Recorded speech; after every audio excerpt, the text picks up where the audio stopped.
We want to celebrate this extraordinary life of achievements from a man whose name is synonymous with excellence in both the world of law enforcement and the realm of professional boxing. With great honor, his remarkable journey began so many years ago in 1967. He took a pivotal step in becoming a shareholder of Clover Lake Corporation.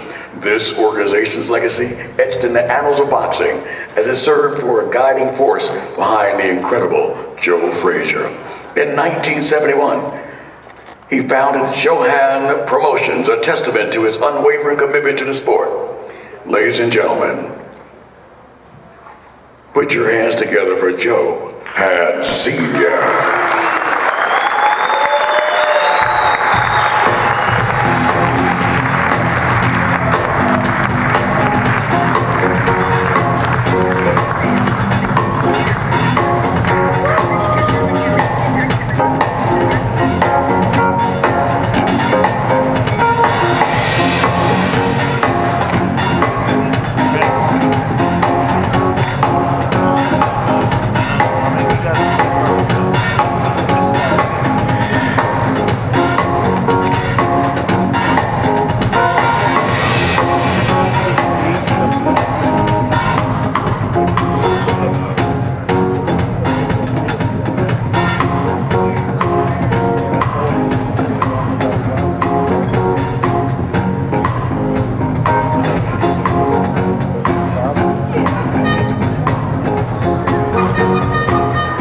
Ladies and gentlemen, the legend, Joe Han Sr.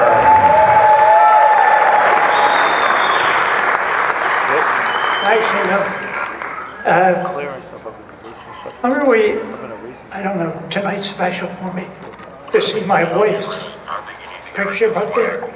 She's been so helpful to me. And if it wasn't for her, I wouldn't be here. But we lost her 2 months ago. So so this means an extra specialty. It's something I would have supported all along, but you got my support and anything you need. But I also want to thank my son. It's a family business I had. The first fight we did, I worked out of the trunk of my car. The second one, I moved to my basement in my house. I wanted to quit. My wife said, no, you'll make money. You push me and push me. I said, great. Okay, I'll try harder. Then now, today, I have, oh, excuse me. You didn't want to hear me anyway, but it doesn't matter. So now I have 55 employees. You wonder what I do? All the fighters here, I made you money. So I was talking to my friend Jerry Cooney, and I said, you know, I made you a lot of money. Oh yeah, I guess you did. I said, well, you can put it in. Your picture, your show was shown in every Irish tavern in the United States. Because the Irish people, oh God, an Irishman, put him up. They were thrilled with it. But we now have, because of my son, taking over the business and the elder people like myself, when the kids come in, they bring something with them that was so valuable to a guy like me. I'm old school all the time. I can tell them how to act on the street and whatever, handle the bad situations. But how I started, Bob Arum and Don King were saying to me, okay, we got to fight, we'll say with Cooney or whatever. How much money can you generate out of bars and the restaurants? And that would go into, they'll know how to guarantee you fighters money. But they called me first, how much could I do it? Because now, for the Mayweather fight, and we did it in 6,500 bars, restaurants, ships, prisons. We did all this. Nobody, and we found it. I must have been drinking. It was my idea. I got my son in there. My daughter retired from the business, but she was in there. And I just can't thank you a lot. People say, I get people come into my office all the time. How did you get here? I don't know. I sent a postcard to the people that had Joe Frazier. And they were very wealthy. When I say very, very, very wealthy. And I sent a postcard out. I was in the subway being punished in the police department. I used to weigh 200 pounds before I got sick. And now, it was terrible. But I was in this subway there. Only thing I had to do was read the paper, and I read about Frazier. Then I sent the postcard. And the boss of Clover Life says, you know what? You live on Jackson Street, right? I said, yes. He said, if I can't help a Jackson Street around, I can't help anybody. I'll sell you stock in it. Then at the end, I became the largest stockholder in the company. And it is this little joke.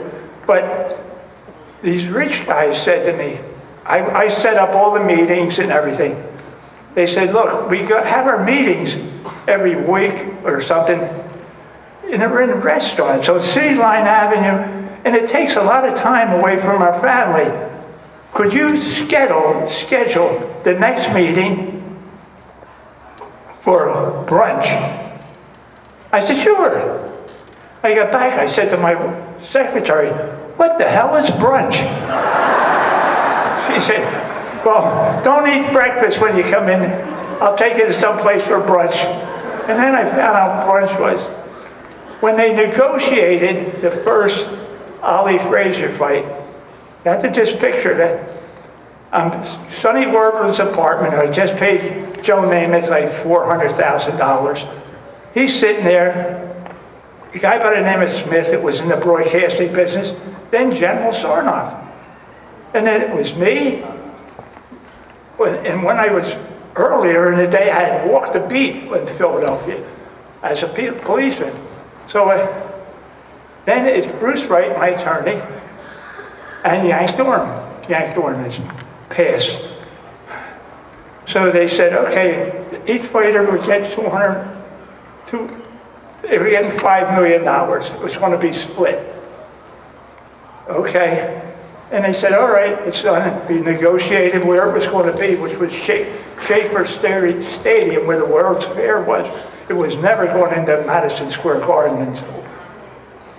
We couldn't put it in any other place. And that was Madison Square Garden was Joe's favorite. But anyway, they say, okay, meeting's over. Whoa. Who's going to put up the $5 million? That's all I was interested in was money, you know? And that was my job. And they said, the general. General, the guy in the Army's going to put up the money? I looked at my attorney and said, what the hell's this guy? He said, Joe, he owns RCA. Oh, Mr. Sarnoff, how are you? Then I called him General all night. But that was the beginning, and that was not the end for me, but you can see.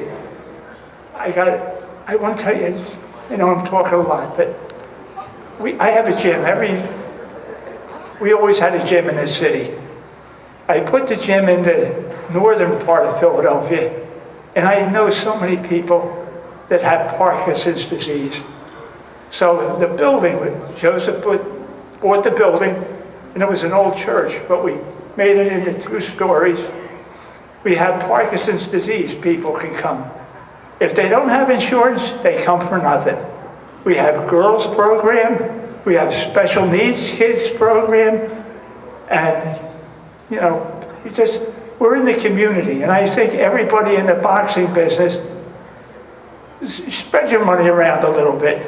You're only going to take it and be like me in the long run. So, God bless you all, and just thank you very much.